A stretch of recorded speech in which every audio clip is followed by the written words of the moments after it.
Hello दोस्तों, मैं संजय शुक्ला अपने इस YouTube चैनल पर आप सभी का स्वागत करता हूं।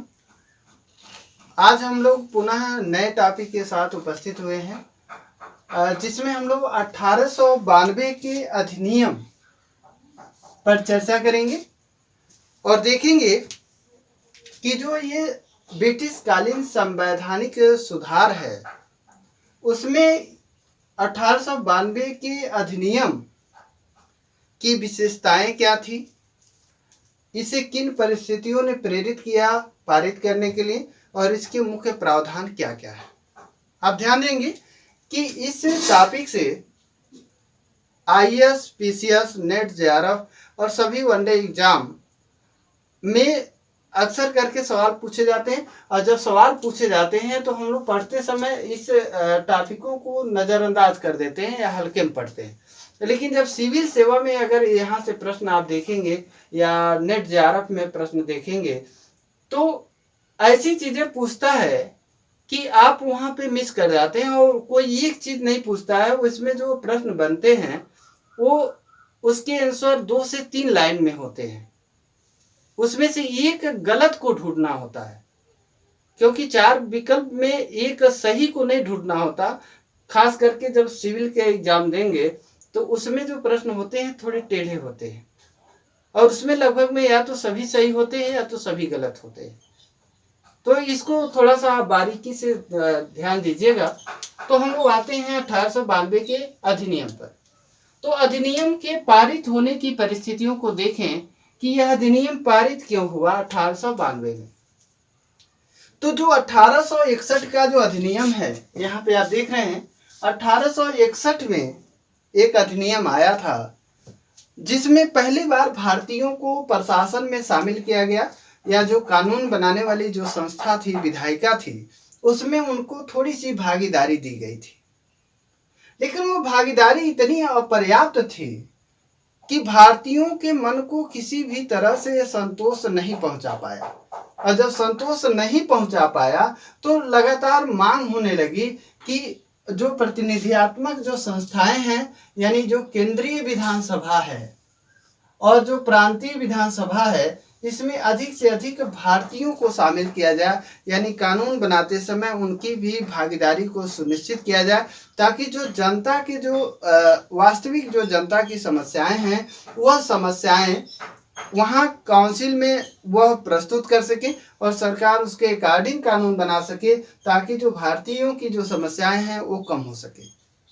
1861 में जो कुछ चुने थोड़े से भारतीयों को शामिल किया गया, एक्चुअल में ये जनता के नुमाइंदे भी नहीं थे, क्योंकि ये जो ब्रिटिश सरकार के जो समर्थक थे, इनका मनोनयन गवर्नर जनरल ऑफ इंडिया ने किया था। तो जाहिर सी बात है कि ये जनता के जो मूल समस्याएं हैं उससे दूर दूर तक इनका कोई नाता नहीं था, इसलिए वो पर एक तरह से प्रतिनिधित्व भी नहीं था।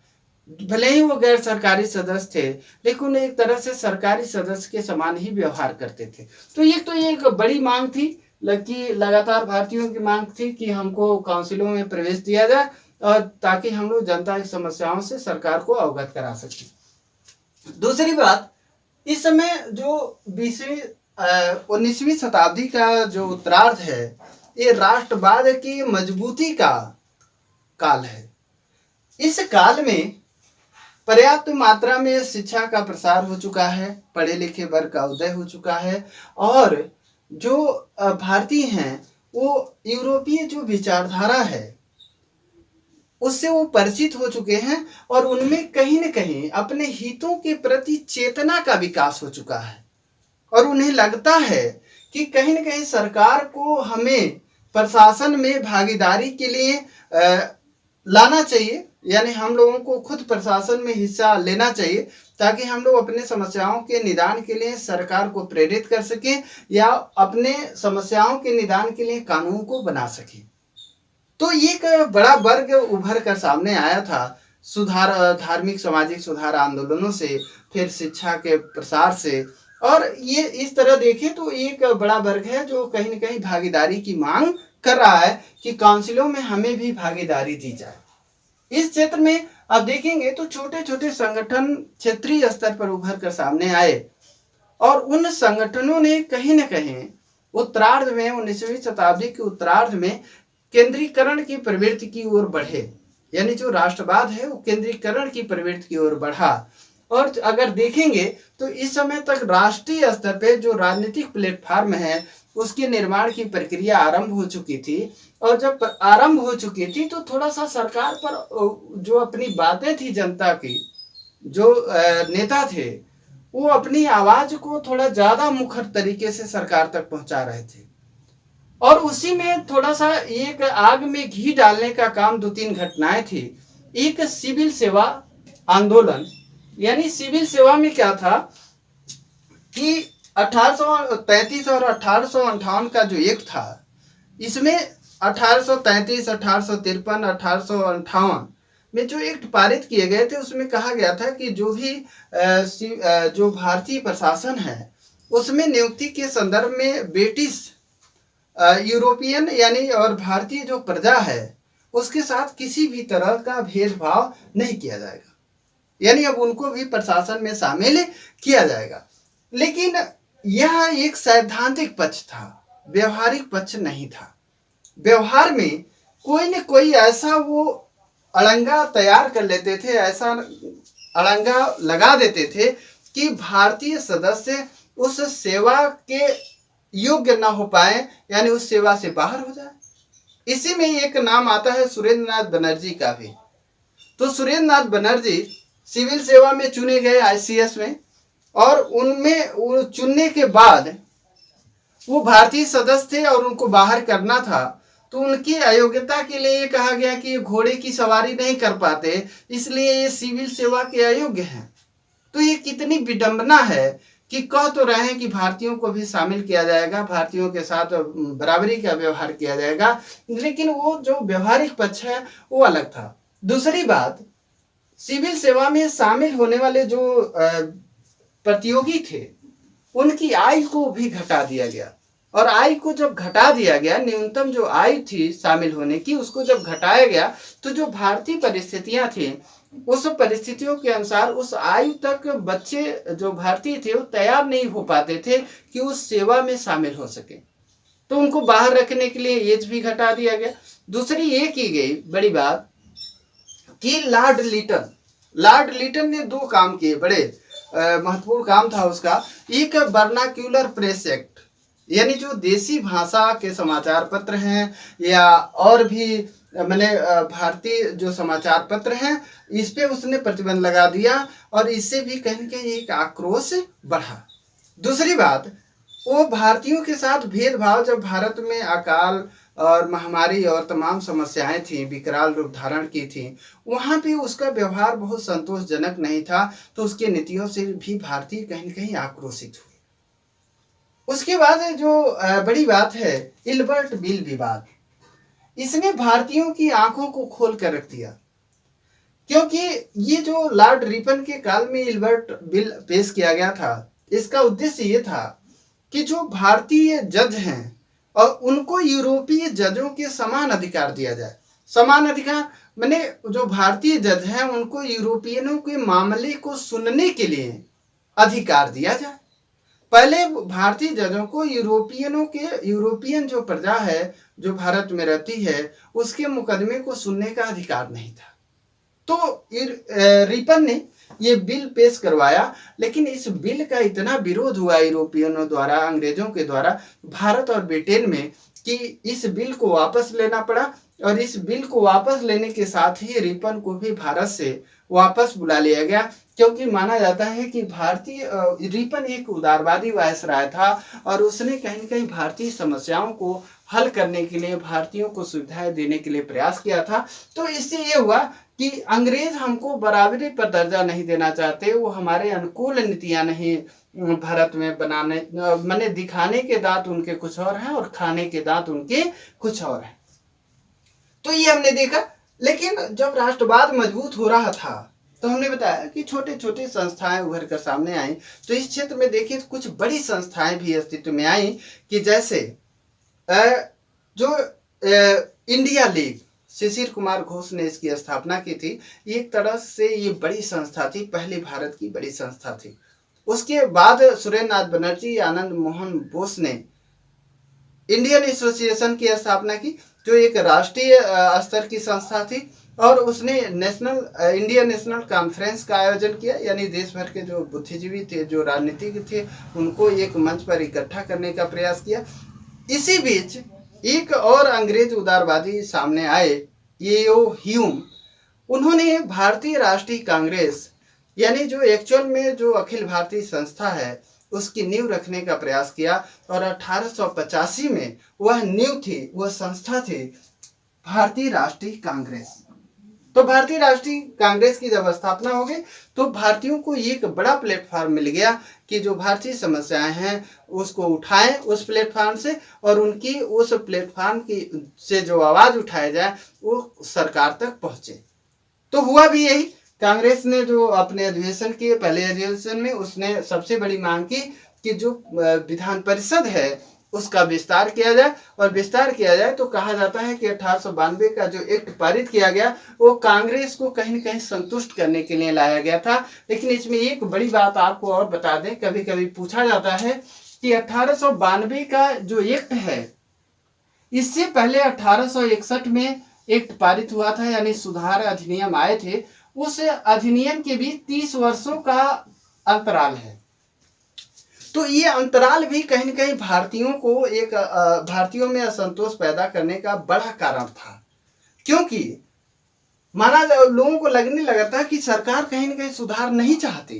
तो ये भी ध्यान रखें कि ये ब्रिटिश काल में जो समय समय पर रिफॉर्म आए, सुधार आए, उनमें सबसे लंबा जो गैप था वो 1861 से लेकर के 1892 के बीच वो गैप था 30 वर्षों का। अब हम लोग आते हैं कि मुख्य जो अधिनियम है 1892 की, वो उसकी जो धाराएं हैं, वो धाराएं क्या हैं, उसके उद्देश्य क्या है। तो जो उसका उद्देश्य है, मुख्य उद्देश्य है, वो ये है कि केंद्रीय जो विधानसभा है और प्रांतीय जो विधान सभा है, यानी इसको विधान परिषद कह लें या विधान सभा कह लें, दोनों बातें एक ही हैं, इनका विस्तार करना। ध्यान दीजिएगा, इनका विस्तार करना। तो विस्तार करने का आशय ये कि इसमें भारतीय सदस्यों की संख्या को बढ़ाई जाए। ये बात ध्यान में रखिएगा, विस्तार करने का आशय कि भारतीय सदस्यों की संख्या को बढ़ाई जाए। यहाँ पे एक चीज आपको स्पष्ट कर दें थोड़ा सा, कि जो कार्यकारी परिषद है अभी उसके विस्तार की कोई चर्चा नहीं हो रही है। जो चर्चा हो रही है वो विधान परिषद यानी कानून बनाने वाली काउंसिल जो थी वायसराय ऑफ इंडिया की, उसमें परिवर्तन की बात की गई, उसके विस्तार की बात की गई। अब हम देखते हैं केंद्रीय विधान परिषद। तो केंद्रीय विधान परिषद में ये कहा गया कि इसमें गैर सरकारी जो सदस्य हैं उनकी संख्या, जब भी काउंसिल जो गवर्नर जनरल ऑफ इंडिया और उसकी जो काउंसिल है, जब भी उसकी बैठक आहूत हो कानून बनाने के लिए, ध्यान दीजिएगा, जब भी उसकी बैठक कानून बनाने के लिए आहूत हो तो उसमें कम से कम 10 और अधिकतम 16 गैर सरकारी सदस्यों को शामिल करना जरूरी है। तो ये सबसे बड़ी बात हुई कि 1892 में ये हुआ कि जो कानून बनाने वाली जो संस्था है, परिषद है, उसमें न्यूनतम 10 और अधिकतम 16 गैर सरकारी सदस्यों की नियुक्ति का प्रावधान किया गया। ये ध्यान रखिएगा, ये पूछा जाता है कि कितने न्यूनतम कितने सदस्य शामिल करने थे और अधिकतम कितने, तो न्यूनतम 10 है और अधिकतम 16। और देखें कि इन सदस्यों को जो केंद्रीय विधानसभा में जो शामिल किए गए, उनको उनकी शक्तियों में भी कुछ वृद्धि की गई। वो शक्तियां क्या है कि ये लोग जो सदस्य शामिल किए गए उनको कार्यकारी परिषद से प्रश्न पूछने का अधिकार मिला। ध्यान दीजिएगा कि ये पूछता है कि प्रश्न पूछने का, कार्यकारी परिषद से प्रश्न पूछने का अधिकार भारतीय सदस्यों को या विधान काउंसिल के सदस्यों को कब मिला, तो ये कब मिला, 1892 के अधिनियम से। यानी सार्वजनिक महत्व के मुद्दे पर 6 दिन की सूचना देकर, ध्यान दीजिएगा यहाँ पे 6 दिन की पूर्व सूचना पर, 6 दिन की पूर्व सूचना पर प्रश्न पूछने का अधिकार दिया गया। दूसरा जो बड़ा महत्वपूर्ण बात है वो ये है कि बजट पर बहस करने का अधिकार मिला। लेकिन यहाँ पे आपको कोट करना है कि कार्यकारिणी परिषद से सार्वजनिक मामलों पर प्रश्न पूछने का अधिकार मिला, लेकिन पूरक प्रश्न पूछने का अधिकार नहीं था। खास करके जब सिविल सेवा से अगर जुड़े हुए प्रतिभागी इसको देखेंगे तो उनको ये बात ध्यान रखनी है कि यहाँ से प्रश्न पूछने का अधिकार मिल रहा है, वो भी सार्वजनिक मामलों पे। दूसरी चीज 6 दिन की पूर्व सूचना पर, और तीसरी बात पूरक प्रश्न पूछने का अधिकार नहीं दिया गया। तीसरी बात, यहाँ पे बजट पर बहस करने का अधिकार दिया गया, लेकिन प्रस्ताव पेश करने और मतदान करने का अधिकार नहीं मिला। तो हमको यहाँ ध्यान रखना है कि कार्यकारिणी परिषद से प्रश्न पूछने का अधिकार मिला गैर सरकारी सदस्यों को, और दूसरी चीज बजट पर बहस करने का अधिकार मिला, लेकिन पूरक प्रश्न पूछने का अधिकार नहीं मिला, बजट पर मतदान करने का अधिकार नहीं मिला। ये चीज हम लोगों को ध्यान में रखनी है। अब देखें कि जो प्रांतीय परिषद है उसमें क्या किया गया, यानी इसका भी विस्तार किया गया। तो अगर इसका विस्तार किया गया तो ये हुआ कि जो बंबई है, मद्रास है, बंगाल है और उत्तर पश्चिम सीमा प्रांत, जो 4 ये प्रांत हैं, इन चारों प्रांतों में गैर सरकारी जो सदस्य नियुक्त होने मनोनीत होने वाले थे, उसकी न्यूनतम संख्या बंबई में 8 और अधिकतम 20, यानी बंबई में न्यूनतम 8 और अधिकतम 20 सदस्यों को नियुक्त करने का प्रावधान किया गया, मनोनीत करने का। मद्रास में न्यूनतम 8 और अधिकतम 20 सदस्यों का। बंगाल में न्यूनतम की बात नहीं की गई, अधिकतम 20 सदस्यों की बात की गई। उत्तर पश्चिम सीमा प्रांत जो था उसमें भी अधिकतम 15 सदस्यों के नियुक्ति यानी मनोनीत करने का प्रावधान किया गया। कि जब भी ये प्रांतीय असेंबली जब भी कानून बनाने के लिए बैठे तो उसमें न्यूनतम 8 और अधिकतम 20 जो सदस्य हैं, गैर सरकारी सदस्य हैं, उनका शामिल होना जरूरी है। अब हम देखें कि सबसे बड़ी बात है इस एक्ट में कि इसमें निर्वाचन शब्द आया है, यानी जो ये गैर सरकारी सदस्य हैं ये कैसे मनोनीत किए जाएंगे, ये बड़ा प्रश्न है।